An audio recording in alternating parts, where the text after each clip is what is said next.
साधु राजभर का परिवार गरीब हो सकता है, साधु राजभर का परिवार कमजोर हो सकता है, साधु राजभर का परिवार कानून नहीं जानता है, अपना हक अधिकार नहीं जानता है। लेकिन आपका समाज तो कमजोर नहीं है ना। बता रहा हूं मैं, इसीलिए तो आज मैं आया हूं। ये जो राजभर है पूरे पूर्वांचल के पैकेज में, जिन पर जो रोज हर घंटे अत्याचार हो रहा है, जुल्म जास्ती हो रही है, आप उस पर भी ध्यान दीजिए। बाकी जो आपके ये दो सत्ता विहीन मंत्री हैं, इनसे तो हम कोई उम्मीद नहीं कर रहे हैं कि ये कोई न्याय राजभर को दिला पाएंगे। पिछला लोकसभा का चुनाव उदाहरण है। ओम प्रकाश राजभर ने चुनौती देके कहा था कि हम समाजवादी पार्टी का सफाया कर देंगे। हमारी समाजवादी पार्टी बिना गठबंधन के पूर्वांचल में जिले में पूरा साफ कर दिया उनको, भारतीय जनता पार्टी को। नमस्कार, आप देख रहे हैं काशी उजाला न्यूज। इस वक्त वाराणसी के ऊंचे गांव में हम मौजूद हैं, क्योंकि समाजवादी पार्टी के प्रदेश सचिव माननीय सुभाष राजभर जी हैं। क्या मामला है सर कि आप लोग इस गांव में मौजूद हैं इस वक्त? हम लोग यहाँ एक बहुत दुखद घटना घटी है और समाज के रहनुमा होने के नाते हम लोग इस गांव में आए हैं। विगत 2-3 दिन पूर्व में यहाँ श्री साधु राजभर, जो एक संत स्वभाव के व्यक्ति थे और विकलांग भी थे, जिसे प्रधानमंत्री, यशस्वी प्रधानमंत्री जी ने अब दिव्यांग कहते हैं, उन दिव्यांग व्यक्ति का यही बगल में एक तुला जगह बताया जा रहा है ग्रामीणों के द्वारा कि वहाँ अब तक कुल 8 हत्याएं हो चुकी हैं। 8 हत्याएं? हाँ, और या मारपीट भी हुई है। तो उसी जगह पर एक सज्जन व्यक्ति जो संत का जीवन जी रहे थे, जिनके अपने सगे कोई पुत्र पुत्री नहीं है, वो अपने भाई राम जी के साथ रहते थे। वो रात में आ रहे थे, उनको बर्बरता पूर्वक दोनों पैर मार के तोड़ा गया। उनको सर से इतना मार मारे कि छत विच्छत हो गया था और वो उनको मृत जान के चले गए थे। हालांकि प्रकृति का जो भी वो था, उनकी सांसें चल रही थी। जब ग्रामीणों को इस बात की जानकारी हुई, ये लोग वहां पहुंचे, पुलिस को सूचना दिया। पुलिस आई, लेकिन पुलिस को जो पूरी विधिक प्रक्रिया अपनानी चाहिए थी कि उनको वर्कआउट करने के लिए, सही इन्वेस्टिगेशन के लिए, जैसे डॉग स्क्वाड टीम को बुलाना चाहिए था, फॉरेंसिक टीम को सैंपल लेने के लिए बुलाना चाहिए था, लेकिन पुलिस ऐसा नहीं किया। उसके पीछे एक बड़ा कारण है। क्या पुलिस प्रशासन ने पल्ला झाड़ लिया? पल्ला झाड़ने का नहीं, ये हमारे भारत देश में जब पहले आईपीसी था, आज भारतीय न्याय संहिता हो गया है। चाहे हम आईपीसी कहें चाहे भारतीय न्याय संहिता कहें, इस देश में है तो एक, पर वो अप्लाई होता है 2 प्रकार से। जैसे जब गरीब के ऊपर वो अप्लाई करना होगा, उदाहरण स्वरूप जैसे कोई गरीब आदमी जाके थाने पर, एक गरीब के खिलाफ कोई थाने पर तहरीर दे दे, तो पुलिस उसके पूरे खानदान को उठा ले जाती है और कहती है कि उसको बुलाओ। जो एक्यूज पर्सन रहता है, कहती है कि उसको बुलाओ, अरे सबको हम बंद रखेंगे। लेकिन जब वही मजबूत आदमी कोई अपराध करता है, तो फिर सिर्फ जो नामजद व्यक्ति होता है, जिसे एक्यूज पर्सन मैं कह रहा हूं, सिर्फ उससे ही पुलिस खोजती है, न कि उसके परिवार को कभी पकड़ के ले जाती है। तो यहां भी इस विषय पर मैं बहुत मुखर होकर एक बार डीसीपी से इस बात को मैंने कहा था कि 2 आईपीसी चला रहे हो, गरीबों के लिए अलग और अमीरों के लिए अलग। और यहां पर भी पुलिस ने यही किया। अगर वो कोई बड़े आदमी होते, किसी बड़े घराने के आदमी होते, सवर्ण समाज के होते, भारतीय जनता पार्टी से जुड़े होते, तो वो सारी टीमें बुलाते। लेकिन वो जान रहे थे कि ये भर राजभर लोग हैं, ये क्या कर लेंगे मेरा, ये गरीब लोग हैं, कहां तक जाएंगे। इसलिए ऐसे में पुलिस तो यही चाहती है कि कोई चीजें कुछ हो न, और मैं जल्दी से जल्दी बॉडी को डिस्पोज ऑफ कर दूं।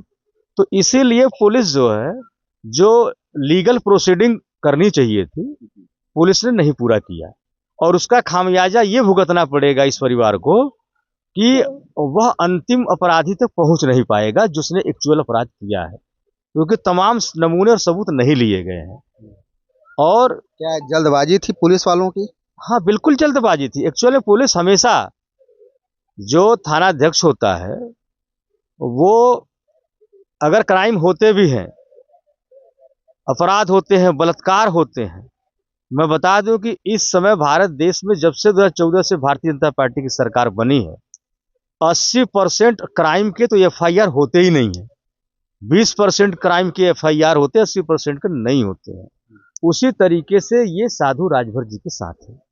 लेकिन साधु राजभर का परिवार गरीब हो सकता है, साधु राजभर का परिवार कमजोर हो सकता है, साधु राजभर का परिवार कानून नहीं जानता है, अपना हक अधिकार नहीं जानता है। लेकिन आपका समाज तो लेकिन कमजोर मैं नहीं यही है ना? बता रहा हूं मैं, इसीलिए तो आज मैं आया हूं।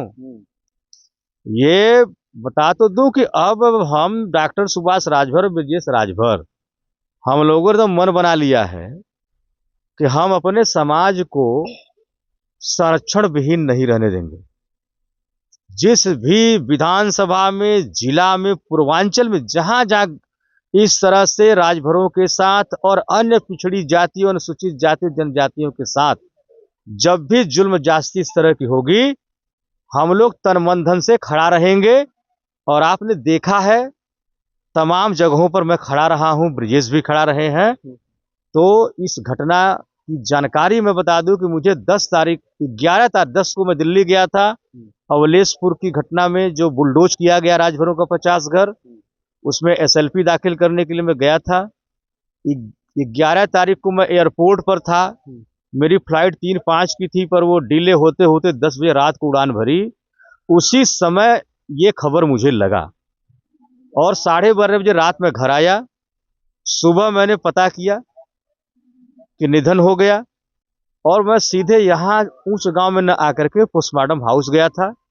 ये राम जी हैं हमारे बड़े भाई, इनसे हम मिले थे और पूरा सहयोग और हर प्रकार का मदद का मैंने भरोसा दिलाया था। और आज हम लोग इसीलिए आए हैं कि इस भारतीय जनता पार्टी की सरकार में, इन मनुवादियों और सामंतियों के सरकार में, बाबा साहब के संविधान को ताक पर रख के जो पिछड़ी जातियों, अनुसूचित जातियों, जनजातियों के साथ हत्या, बलात्कार और डिस्क्रिमिनेशन हो रहा है, उसको रोका जाए और इन्हें बल प्रदान किया जाए। इन्हें इस बात का भरोसा हो कि नहीं, हमारे भी रहनुमा हैं, हम अकेले नहीं हैं, लड़ाई लड़ेंगे। इसलिए इन बातों को देखते हुए आज हम लोग आए हैं।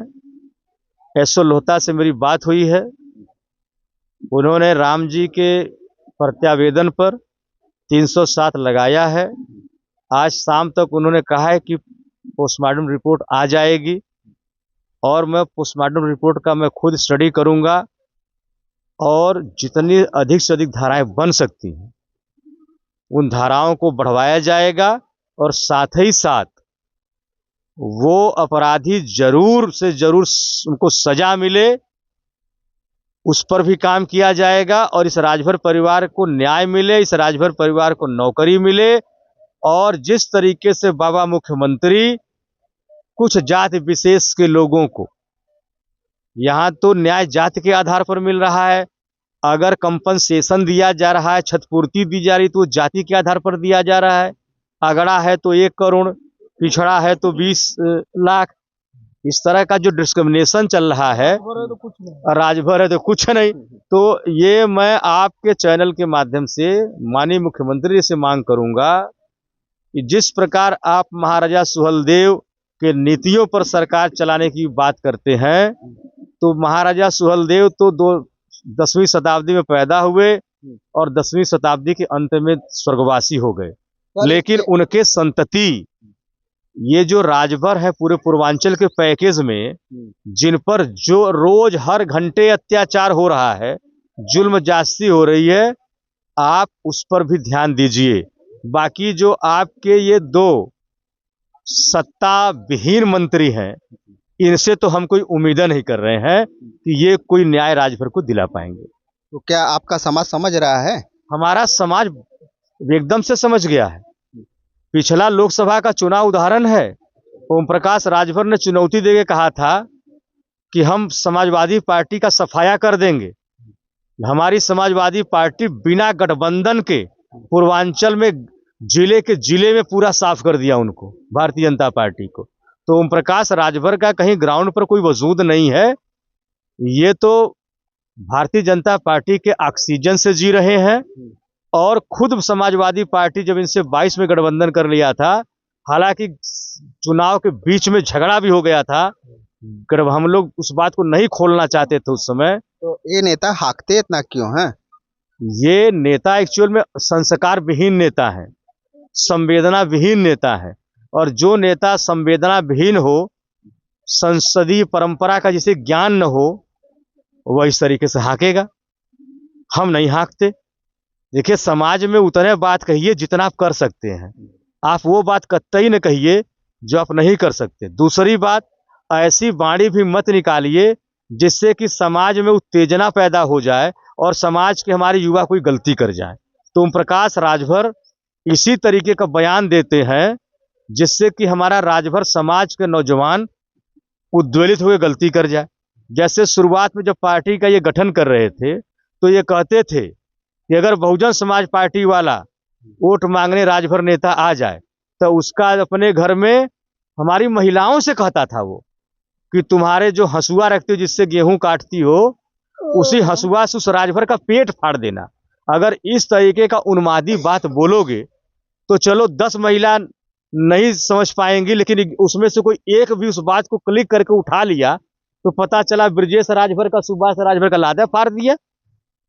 तो ओम प्रकाश राजभर हमारे समाज को बड़े पैमाने पर हत्यारा बनाने की साजिश रच रहे थे। वो कहते थे 2 इंच नीचे से काट के छोट कर देना, लाद फाड़ देना। और अब बोलते हैं मैं सबसे बड़ा गुंडा हूं, मैं गब्बर हूं।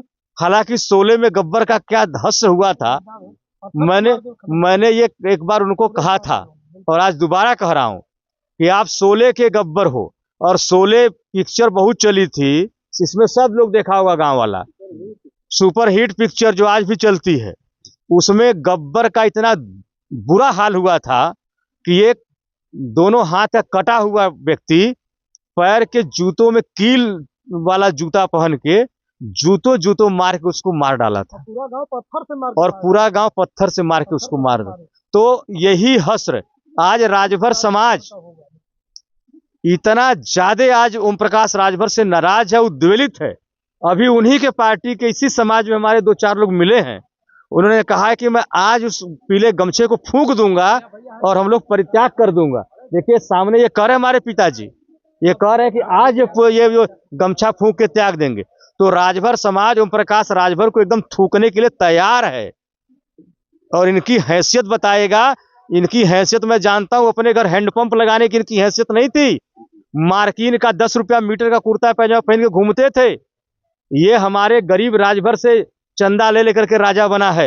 लेकिन सुभाष राजभर, हम अपनी कमाई के दम पर 4 पहिया चलता हूं, अपनी कमाई के दम पर लेने का कपड़ा पहन के घूम रहा हूं। किसी से दलाली मुर्दाली करके हम नहीं चल रहे हैं, न किसी का शोषण करते हैं। हम समाज को देने का काम करते हैं, कभी समाज को लेने से कुछ हमने अपेक्षा नहीं किया है। ठीक है, इनके विचार आपको कैसे लगे हमें कमेंट बॉक्स में लिख करके जरूर बताइएगा। और इस वीडियो को राजभर समाज में इतना ज़्यादा शेयर कीजिए, सब्सक्राइब करवाइए। फिर मिलते हैं इसी तरह का वीडियो लेकर के, तब तक के लिए नमस्कार।